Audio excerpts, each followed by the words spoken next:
All right. Might be a little bit different of a video here. Explain myself real quick. I've already taken the bearings off of the crankshaft. I did that, and I couldn't do video of it because neighbors are out having a party, and the music's so loud that, and this is the only time I really had to do it, and it caused copyright infringement and everything. So I had to. I'll put pictures into the video more or less. Figure out how to integrate those of the process I did and everything. And I also created an Instagram, and you'll be able to see what I engineered for that and everything. So pretty much a bearing thing. So, anyways, I got a hone to enough just to clean the rust out. We still got to get deep down inside the cylinder. Without further ado, we'll just let's cue the intro, and we'll continue from there. But that's pretty much it. We'll clean this, get the block cleaned, and other stuff.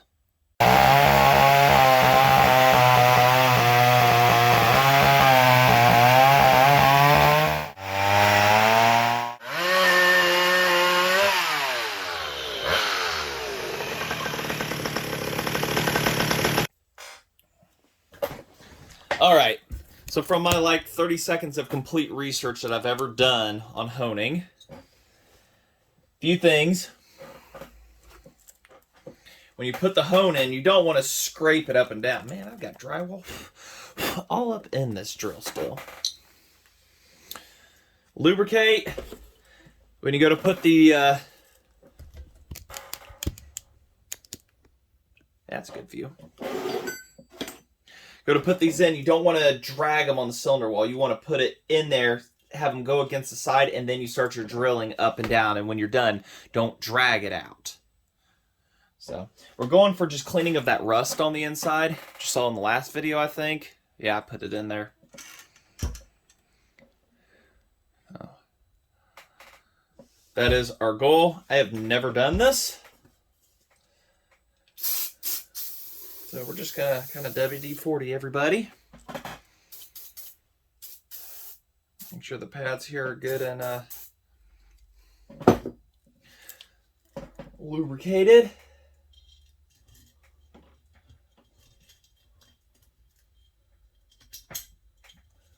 And we'll go with slow. You guys can see this, right? Before I start. Probably not.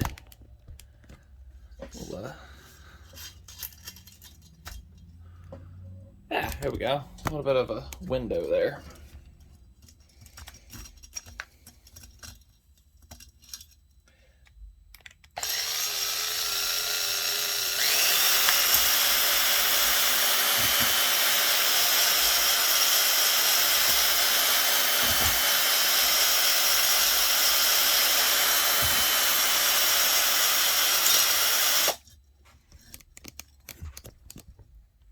I don't know.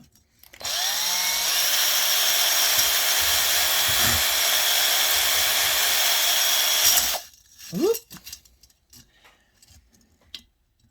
A little rust staining in there, but I don't think that's going to cause any issues with the rings, which I did, by the way, find a set. Did get a set if I didn't update that to anybody or show it.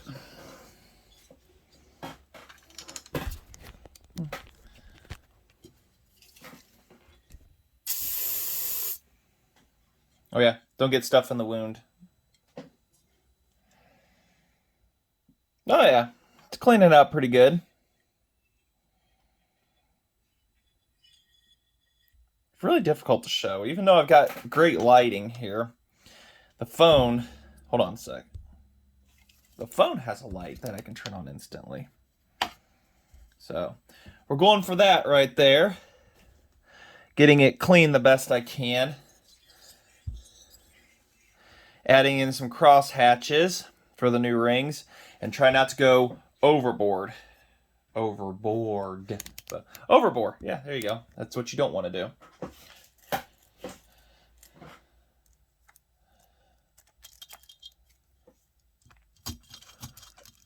There we go.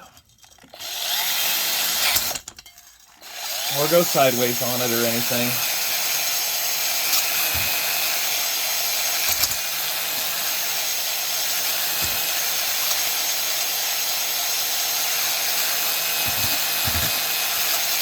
And somebody said to use carb cleaner.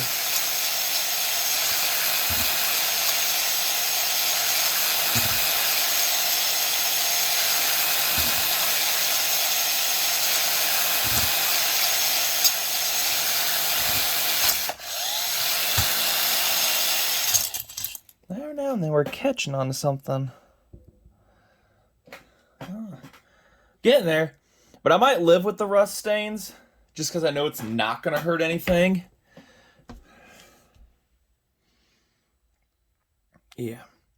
I know the rust stains are not going to hurt much or anything. I'm just going for the bore feels good. That feels like it'll be pretty acceptable right there.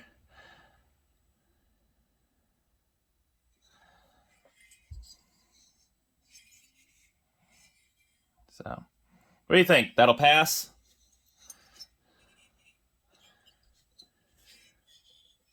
Just got to get the top of the cylinder there still, which is a mess. Get down in there, and I got something in this arsenal. Dribble that. So, go ahead and get set up, and we'll figure out how to clean the inside of the top there. That worked out pretty good. I might touch it up here a little bit more, but the biggest problem is knowing when to stop. I think it's pretty acceptable myself in there. It looks pretty good. Say it's hard to see on camera, but it's just rust stains at this point and everything, and that nothing catches a nail. So, alrighty. Gonna have a lot of off-screen work I'm gonna be doing here. Cleaning, really. The $7.95, you remember that one? Still sitting next to me. Gonna get it shipped out as soon as we get everything figured out there. Excuse me. He let me keep. He said I go ahead and keep the lower assembly and the rear handle. There's a lot of cleaning needs to be done. The block, I need to get it scrubbed clean. I need to get the rust off the crankshaft and whatnot. I'm going to wire wheel that with the Dremel. I'm going to soak these and stuff like that. Just a lot of work and everything of cleaning and stuff to do off camera. I'll have you here for when we go push the new bearings onto the crank, and I will get you the numbers on that along with the seals for both sides. I got to look at the points on that. Are they salvageable? So I have something on the way, and the guy said he was throwing in a new set of points with it and everything. So when he gets that shipped out to me, so those might just go into this saw. We'll see what's all going on and everything. Maybe those points in there would be good. I'll have to clean them and test the condenser and whatnot. So a lot of work here that I usually do off camera, and I will, and stuff like that. I might, because replacing the seal isn't the greatest thing in the world on this. Also, I got to keep the carburetor. I know I'm not a flatback guy, but I'm going to attempt to see if this one is any good from the 795. It was a runner before it blew up and everything. 795 was bypassed, the governor and everything, and this 895 technically is a governored saw, from what I see. So this carburetor will work. It looks to be in better shape and everything. So we're going to attempt that. The primer on it, I got to test that by hooking up the fuel line and something or whatever and just see if it pumps. If it pumps and doesn't leak, next step is the inside of this. And hopefully it's good. I have not cracked that or anything open. I want to save that for you guys. So we've got a lot to do on this table here. The gas tank, the inside of it, I got some cleaning up spots to do on it. I'm going to coat it, make the gaskets and stuff like that. There's a little bit involved on this one, a full tear down and then rebuild back up kind of thing. So anyways, we'll pop back in here in a minute, or, well, for you guys, it'll be instantaneous. Me, it's going to be a lot of cleaning and stuff like that, a lot of soaking and whatnot, and a few nights and some cold snacks to make gaskets and everything for her, which is a very tedious process on these, and it's time consuming, but it's worth it, as a lot of you have seen. Also, the 185 gearbox on these are a 3.6 to 1 ratio, and I've already confirmed that, and I'll show you guys in a little bit if I remember that. and everything on it. We'll get a confirmed count, but a 185 is that way because the clutch drum on them is a 15 tooth, and I've already counted that. So this is definitely one of those lower gear drive ones. I can pull big chain, big bars, and not worry. So, all right, I'm going on. We'll go ahead and I'll go get all this cleaned up, and we'll see how soon it happens when we snap to the next portion. So I got the points out of the side cover here before we do everything. Went to press it out, and there's two. And I figured there would be. It was not a double lip seal. It's just a single lip, which was going back in. The other one is just no more than a dust one, because there's no spring or anything. So it's technically not needed, because some of them later on didn't even have it. So, and that's where the moisture on the crankshaft was that caused corrosion, not where this one rides. So we are fine. I tested that already. So we're good to go. So like I said, I've got the seals and stuff. We're pressed out. Now the fun part begins, cleaning. I think y'all want to see how not to clean the chainsaw. Well, steps, you gotta get up inside that cylinder. Really get it cleaned out good. You don't want to get it too wet though, just a little wet. This is what it's off for it. All where the crankshaft is to be. Especially on that intake. Watch your fingers, that stings a little bit. Yep, up, right on the skin. I cleaned that plastic stuff earlier. Yep, ow, that hurt. Yep, that's a good spot. Look at that transfer force right there. Get some transfer force. It's in there real good.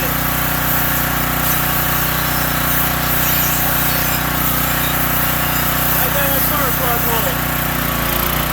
That's good clean block right there. Almost machine shop quality. Oh, wait, this spot right there. There we go. That is the way. Only missed in spot. That's good to go. Gas tank, gotta get the same way. Oh, wait, gotta get the revalve. Don't forget the revalve. There we go. That's like brand new right there. There we go. And then you gotta make sure it leaks really good all over your feet. This makes me mad. Mad like why is there grass in my yard? That was good. Lay down the intake. There we go. We're off good.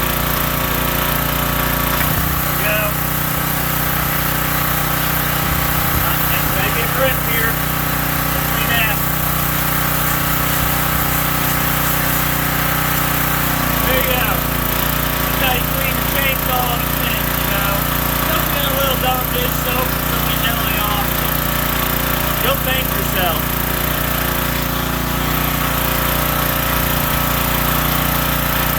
Look how clean that is. That you almost eat off of that. That's how good that is. I think that's ready to be put back together. What do you think? And that's a quick little thing. You hone it out and then you hit it with a little bit of water and stuff. You will get flash rust. So I'll get that wiped out, oiled up. We should be set. Okay, so everything's washed. And like I said, the music is still going. I can't do anything about that. It's just copyright infringement outside from the neighbors and stuff. So, and it's the only nice day it is outside to do this. Unfortunately, I could not show the process. I'm kind of disappointed at that, but because this is one I really wanted to show the whole process on, I guess I'll have to do that to another saw. All right, so to push this seal in and out, a 7/8 socket. This is the cover, flywheel side. There's your National Oil Seals, Ferromogul. The Remember, on the gear drive, the seal must go backwards into it, flat piece of steel. But to take the old one out is I used a 1-inch socket. So backwards, flat piece of steel, set that flat on your press if you're using one, and press it right down in. Your oil seal, this is what I found, like say SKF.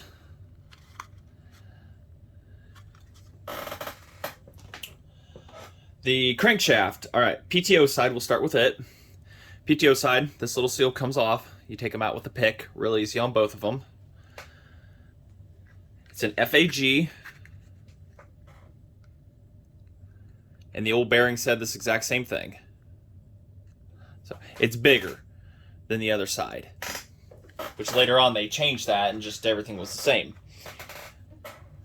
For the flywheel side, it's a Timken.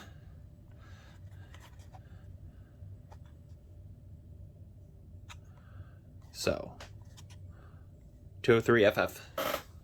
So, and to take these out, you just get behind it, pry it, pop them out. I'm going to wait on that until last second when I go to assemble it. So try to avoid any more contamination or anything getting inside of them. They come with the seals already. So that was pretty much it. I mean, and the socket for, yeah, I know. Socket for getting both of these in. I put the socket on, not that direction. Put it on there. It's a 5/8 socket. When pressing, I partially pressed them on, and I used a flat piece of steel against the bases here for the inside races onto the press. Like I said, I think there's pictures if I loaded that. Like I say, I'm kind of unsure how I did this. If you see them before I do this, awesome. If not, I might do them after. But pressed it onto here, down with the steel on there. Press that one on first, flipped it up. Use this socket here to push onto the crank itself, and then the flat steel on the inner race again, and to press and to finish pushing that down. And you want to be sure you take these off first if it has it. So that was the process used for those and everything. And show you guys real quick more of those welds that were put on this. So it definitely done its fair share of work. So I've got new piston rings, and I'll get those on probably off screen. It's a pretty quick process. I'll get you the part number since it's 20 over. It's a 20 over cylinder.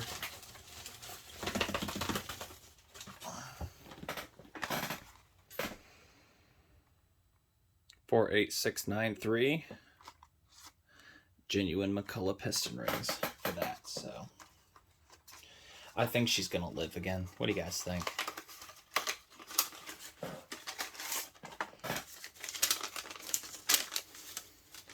There they are. Beautiful, beautiful. From Randy's Engine Repair. If I didn't show that in a previous video or something, but Googled it. He had them. Sometimes he has them on eBay, but he didn't. So it's free shipping. He had these. Awesome. So, all right. I say we'll go ahead and we'll button this video up here. I really wanted to make it more. Hopefully in the next video I'll look at the other things. The gas tank actually turned out pretty good. The lower part of it is not bad at all. I'm still gonna coat it. But the inside of it, that's just what I thought was a bunch of corrosion, just varnish. So that'll clean up really nice. I'm thinking I want to put a barb here, get a double barb, screw barb to put through here, fill this in right here with like JB Weld, and then coat it in the tank sealer. So the JB Weld's never going to have a penetration problem. It'll never be penetrated by fuel. And then this right here, I'll just leave it unplugged. But I'm thinking a double barb setup for a fuel line in here is the best bet, and get rid of that fuel wick setup. Just because they were problematic back in the day, too, for having problems. And that's not what we're after. So, a little bit of rust here and everything. We'll get that cleaned up. The reeds look fantastic. I don't see any rot. Nothing wrong with them at all.